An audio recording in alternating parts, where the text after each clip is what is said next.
Hello students, welcome to Biology World. I am Priyanka Shoran. In the previous video, we have started the chapter Evolution. And today, we'll cover about the special theories related to the origin of life. कुछ ऐसी theories हैं जो life के origin के बारे में बताती है कि जो लाइफ है, लिविंग ऑर्गेनिज्म है, वो कहाँ से इवोल्व हुए, उनका जो origin है वो कैसा था. ठीक है, origin का मतलब कहाँ से वो इवोल्व हो रहे हैं, कहाँ से वो आए हैं. ठीक है, तो first will talk about the theory of special creation. नाम बता रहे स्पेशल क्रिएशन मतलब सुपर पावर से रिलेटेड है, माइथोलॉजी से रिलेटेड है. ठीक है, ये थ्योरी किससे रिलेटेड है, माइथोलॉजी से रिलेटेड है, या फिर हम कह सकते हैं कि according to the theory of special creation की जो लाइफ है वो सुपर पावर से ओरिजिनेट हुई है. कुछ ऐसी सुपर पावर्स थी जिन्होंने 6 दिन में पूरे ब्रह्मांड को फॉर्म कर दिया, पूरे ब्रह्मांड की रचना उन्होंने की, और 6ठे दिन क्या है, ह्यूमन बींग्स की फॉर्मेशन हुई थी. क्या कहती है, ये किसने कहा, ये मैंने नहीं, ये थ्योरी ऑफ स्पेशल क्रिएशन ने कहा, जिसके सबसे बड़े सपोर्टर थे, जिसने इस थ्योरी को बहुत अच्छे से सपोर्ट किया, वो थे फादर सोरेज. ठीक है, सो फादर सोरेज ने थ्योरी ऑफ स्पेशल क्रिएशन को सपोर्ट किया और इन्होंने कहा कि जो लाइफ है वो सुपर नेचुरल पावर से प्रोड्यूस हुई है. इस थ्योरी के 3 इंपॉर्टेंट पॉइंट्स हैं. According to the father Suarez या फिर according to the theory of special creation, जो अर्थ है कुल मिला के 4000 ईयर्स ओल्ड है. ठीक है, जो अर्थ है उसकी एज कितनी है कि it is just 4000 years old. Second, all the living organism that we see today were created as such. आज जिन ऑर्गेनिजम्स को हम देख रहे हैं वो एज सच पहले क्रिएट हुए थे. ठीक है, जो डाइवर्सिटी थी वो क्रिएशन के टाइम से लेकर और आज और आने वाले कल, फ्यूचर में भी, पास्ट में भी और प्रेजेंट में वो बिल्कुल सेम थी. ये कौन कहता है, थ्योरी ऑफ स्पेशल क्रिएशन. ठीक है, लेकिन इसका सिरे से विरोध हुआ, इसको मना कर दिया कि नहीं ये हो ही नहीं सकता, बिकॉज अर्थ क्या कुछ 1000 ईयर ओल्ड नहीं है, ये तो बिलियंस ईयर ओल्ड है. ठीक है, फिर मतलब ऐसे थोड़े ना हो सकते कि जो ऑर्गेनिज्म एज सच आए थे 6 दिन में पूरा का पूरा ब्रह्मांड बना दिया, 6ठे दिन ह्यूमन बींग्स बन गए, तो ऐसा नहीं होगा, जिसको सबसे पहले अपोज किया था किसने, डार्विन ने. ठीक है, सेकेंड जो थ्योरी है दैट इज कॉस्मिक पेनस्पर्मिया थ्योरी. ठीक है, कौन सी है, कॉस्मिक पेनस्पर्मिया थ्योरी. इसको जो ग्रीक फिलोसफर्स हैं, ग्रीक साइंटिस्ट हैं, उन्होंने इस थ्योरी को बहुत सपोर्ट किया, बहुत माना, और उन्होंने कहा कि जो लाइफ है वो आउटर स्पेस से आई है, कहीं बाहर से आई है. कुछ ऐसे स्पोर्स थे, ठीक है, जिनको यूनिट ऑफ लाइफ बोला गया, और ये स्पोर्स क्या है, पूरे यूनिवर्स में हर एक प्लैनेट में क्या है, ट्रांसफर कर दिए गए, इंक्लूडिंग अर्थ. दीज पेनस्पर्मिया, ठीक है, या दीज स्पोर्स, इनको पूरे अर्थ में, पूरे प्लेनेट पे ट्रांसफर कर दिया गया, और यही इन्हीं से क्या है, जो लाइफ ओरिजिनेट हुई है. ये कौन कहता है, ये कहते हैं कॉस्मिक पेनस्पर्मिया थ्योरी, जिसमें आज भी बहुत सारे जो एस्ट्रोनॉमर्स हैं वो इस थ्योरी को सपोर्ट करते हैं. तो पेनस्पर्मिया मतलब कि कुछ ऐसे स्पोर्स जो बाहर से आए, किसी दूसरे प्लैनेट से आए, और उनसे लाइफ ओरिजिनेट हुई है.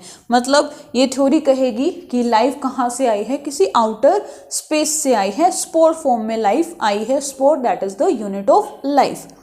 Next is the theory of spontaneous generation. यहाँ पर 3 तरह की बातें आएंगी, abiogenesis, biogenesis and कीमियोजेनेसिस.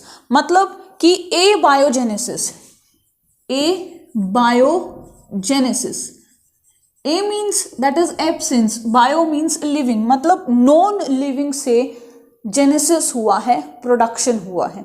Biogenesis किसी लिविंग से प्रोडक्शन हुआ है, एंड कीमियोजेनेसिस की केमिकल्स से लाइफ ओरिजिनेट हुई है. तो ये 3 इंपॉर्टेंट पॉइंट है, 3 इंपॉर्टेंट थ्योरी हैं जिनको हम लोग पढ़ेंगे, जो एग्जाम में पूछी जाती हैं. ठीक है, पहली जो थ्योरी आती है that is theory of spontaneous generation, जिसको ए बायोजेनेसिस भी कहा जाता है. ए बायोजेनेसिस का मतलब किसी लिविंग ऑर्गेनिज्म से life originate, non living organism से लाइफ ओरिजिनेट हुई है। ठीक है, थ्योरी ऑफ स्पॉन्टेनियस जनरेशन क्या कह रहा है कि किसी नॉन लिविंग ऑर्गेनिज्म, कोई भी ऐसे नॉन लिविंग थिंग्स थी, कुछ भी नॉन लिविंग हो सकता है, और उस नॉन लिविंग से लाइफ ओरिजिनेट हुई है।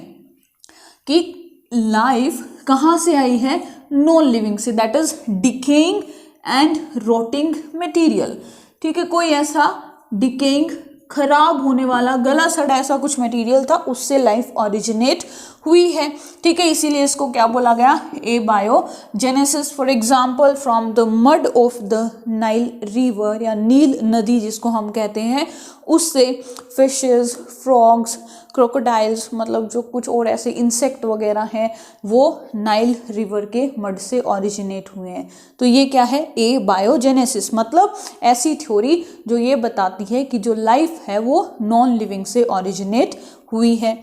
नेक्स्ट जो थ्योरी आती है that is theory of biogenesis, मतलब लिविंग से लाइफ आई है, कि पहले से ही कोई लाइफ प्रेजेंट थी और उस लाइफ से क्या है? प्री एग्जिस्टिंग लाइफ से एक न्यू लाइफ की फॉर्मेशन हुई है। इट वॉज सपोर्टेड बाय और it was given by Harvey and Huxley. ठीक है, उन्होंने कहा कि जो लाइफ है वो एक न्यू, मतलब कोई पहले प्री एग्जिस्टिंग लाइफ थी, उसी से एक न्यू लाइफ की ओरिजिनेशन हुई है। इन्होंने एक टर्म दी थी that is according to the Harvey and Huxley, omnis vivum ex ovo और विवो, मीन दैट कि जो लाइफ है, न्यू लाइफ है, it originate from the pre existing life, कि एक नई जो लाइफ बनी है वो प्री एग्जिस्टिंग लाइफ से बनी है। हालांकि इसका सबसे बड़ा डिसएडवांटेज ये रहा है कि वो नहीं बता पाए कि फर्स्ट जो लाइफ है या फर्स्ट लाइफ फॉर्म है वो कैसे आई, कहाँ से आई। ठीक है, मतलब इन्होंने बोल दिया कि भाई पहले से ही कोई लाइफ और कुछ जो प्री एग्जिस्टिंग लाइफ थी उससे न्यू लाइफ बनी है, लेकिन जो वो प्री एग्जिस्टिंग लाइफ है वो कहाँ से आई? फर्स्ट तो कोई ऐसा लिविंग आया होगा, पहले तो लाइफ आई होगी, या कुछ ऐसा मैटर होगा जिसको हम लिविंग कहेंगे, वो कहाँ से आया? वो थ्योरी ऑफ बायोजेनेसिस नहीं बता पाया। इस थ्योरी में 3 इंपॉर्टेंट एक्सपेरिमेंट्स हैं, experiments by Redi, Spallanzani and Pasteur. ठीक है, इस थ्योरी को सपोर्ट करने के लिए 3 एक्सपेरिमेंट्स आए थे, ready, Spallanzani and pasture. Ready के अकॉर्डिंग जो इन्होंने मीट के ऊपर, डिकेइंग मीट के ऊपर इन्होंने एक्सपेरिमेंट किया था। ठीक है, कि जो मीट है उसको एक कवर करके रख दिया, एक ओपन कर दिया, तो जो फ्लाइज हैं वो डिकेइंग मीट से अराइज नहीं हुई, बल्कि जो ढका हुआ था उसके ऊपर फ्लाइज नहीं आई, जो ओपन था वहाँ पे मक्खियाँ आई, बैठी, उन्होंने एग ले किया और उन्हीं एग से क्या है? न्यू लाइफ की, मतलब न्यू लाइफ ओरिजिनेट किया। ये था रेडी का एक्सपेरिमेंट। वैसे ही स्प्लेंजानी ने कहा कि ये जो डिकेइंग मीट है, जो खराब हो रहा है मीट, ठीक है, उसको that is due to the microbes, वो माइक्रो ऑर्गेनिजम्स के कारण जो मीट है वो खराब हो रहा है, और उसको हम लोग या तो बॉइलिंग से या उसकी टाइट पैकिंग करके हम उस जो मीट की जो प्यूट्रिफिकेशन है उसको रोक सकते हैं। ठीक है, तो ये 3 एक्सपेरिमेंट है किसके? रेडी के, स्प्लेंजानी के, और नेक्स्ट जो एक्सपेरिमेंट है वो है पास्चर का।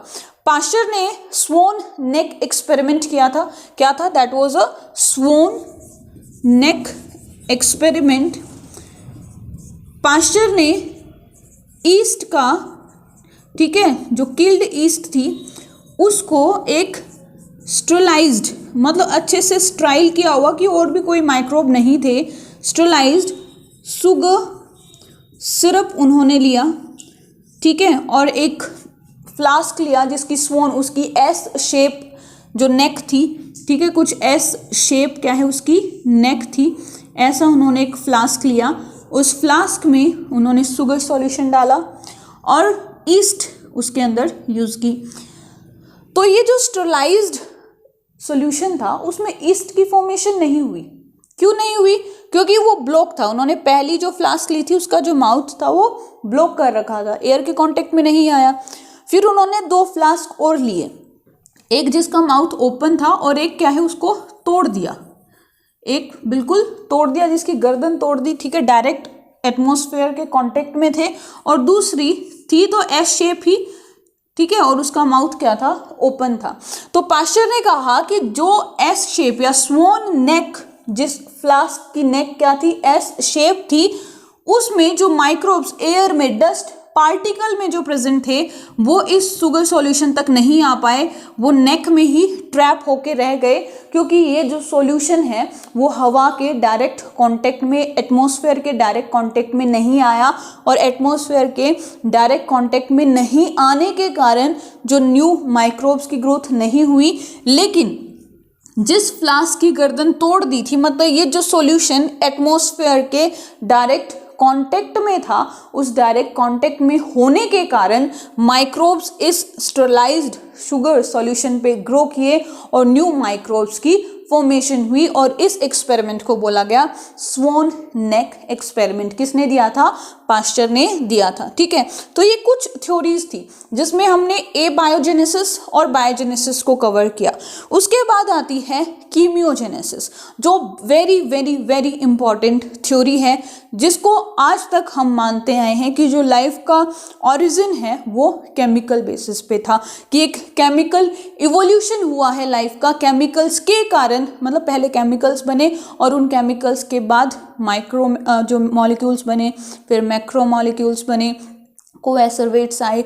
तो इन सब को, मतलब जो कीमियोजेनेसिस को हम पढ़ेंगे नेक्स्ट वीडियो में, जिसमें ऑपरेन हाल्डेन का एक्सपेरिमेंट है, मिलर यूरे का एक्सपेरिमेंट है। ये जो नाम है आपने शायद 10th क्लास में सुन लिए होंगे।